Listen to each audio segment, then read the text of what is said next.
I'm Joey Hollywood, and today I'm reviewing A Good Day to Die Hard, or Die Hard 5, depending on whether you want to go the extra distance and say Good Day to Die Hard, or just want to be lazy like me and just say Die Hard 5, man. Well, let me get into the review of this movie and quit talking about what to call it. Okay, everyone is saying that this movie is awful. They're bashing the crap out of it. To be honest, I actually kind of liked it. I thought it was okay. I thought it was just as good as the last movie. And if you've seen my review of the last movie, you know I wasn't too crazy about it. This movie is just like the last one. It has the same faults, I believe, with the exception of the villain not being threatening. In the other movie, the villain was not threatening at all. This one, the villain, I mean, they switched villains a couple times, but they're all good villains, I thought. They were all, like, okay, that's the villain, that's the villain.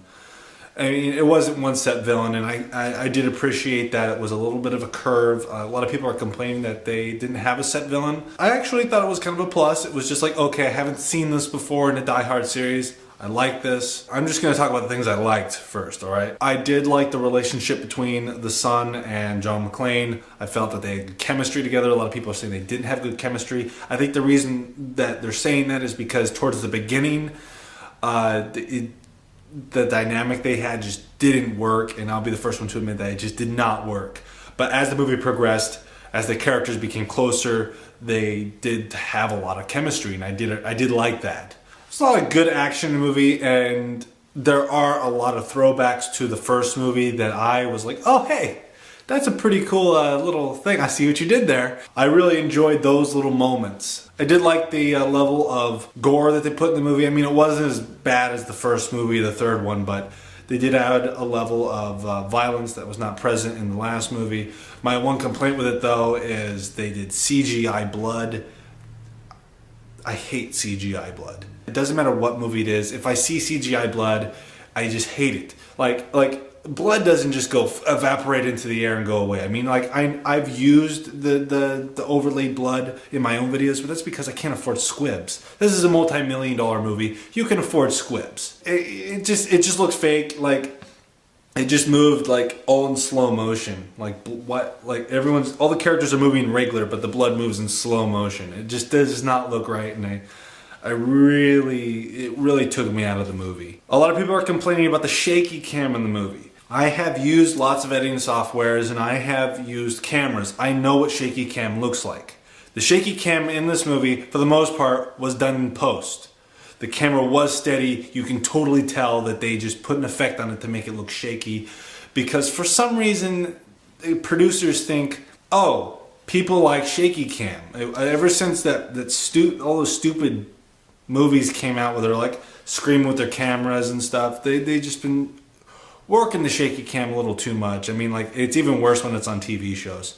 I hate the shaky cam. It's like moving, and you can totally tell that the camera was straight, but they had an effect just to move it around, just to make you feel kind of woozy. Did not like that. Matter of fact, I think most of the faults of this movie were done in post. A lot of people are bashing the director. I don't think it was the director's fault for the most part.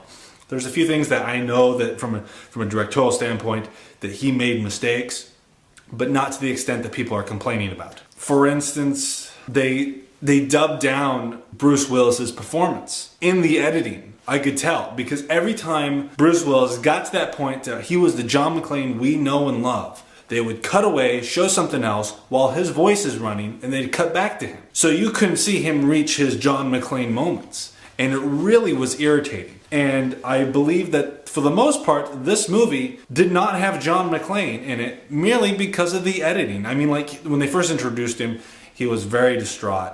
And it made perfect sense for him to be like that in that one scene because his son was in trouble.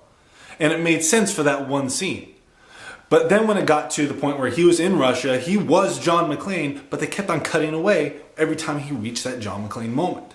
Did not appreciate that. They eased up on it more towards the end of the movie when it was action. I believe that they just realized, oh, we can't cut away from this because it is important for the scene. I think whoever was editing this thought maybe Bruce Willis was overacting and wanted to salvage the scene. I don't know what was going through their head, but it really hurt the foundation of the movie. But I gotta say, even though John McClane was pretty much edited out of the movie, the John McClane moments that we know and love are few and far between, but they are good moments. I personally do like this movie. I like it just a smidgen better than Live Free and Die Hard. If you saw my Live Free and Die Hard review, I bashed it a lot, but I can watch it. It's better than Die Hard 2, but I don't know. So my new rating system for the Die Hard series is I like Die Hard the best. I like Die Hard with a Vengeance second best. And I gotta say, like, at this present point in time, because this is the reason why I don't like to review movies straight after the theater. I like to give it some time. But at this present point in time, I like Live Free and Die Hard and A Good Day to Die Hard just the same. So that's my third favorite. Those two movies are my third favorite. They're interchangeable in my opinion. And then my least favorite is Die Hard 2, Die Harder. That movie just puts me to sleep every time. I mean, I know it's got the classic 80s feel to it, but that wasn't enough to save that movie for me. This is a reason why I don't do a rating system on my reviews. Like, people will be like, oh, I give this movie 5 stars, I give this movie thumbs up, thumbs down. I don't do that with my reviews because I just like to talk. I like to get my opinions out there. And then, you know, take that as what it is. And if I like the movie, that's a good rating, you know.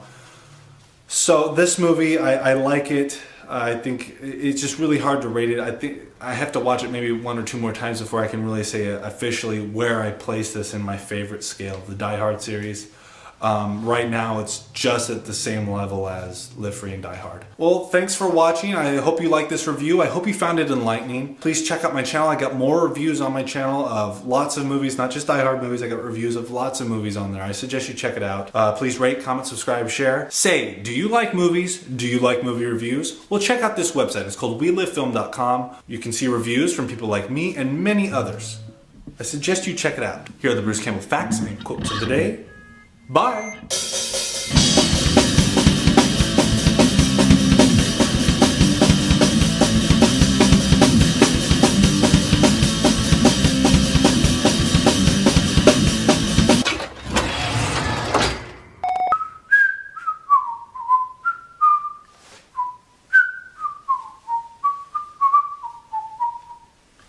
I don't know what I'm doing.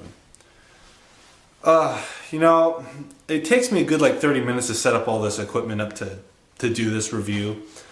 And the moment I got everything set up, the neighbors start mowing their lawn. Once they're done mowing their lawn, those people start mowing their lawn. And I don't, my work area isn't soundproof.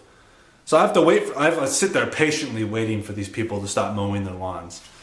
I mean, it's like they mow their lawns daily. I don't know what to do. And they're like, I'm waiting for any second now for them to mow their lawns. It's not fun.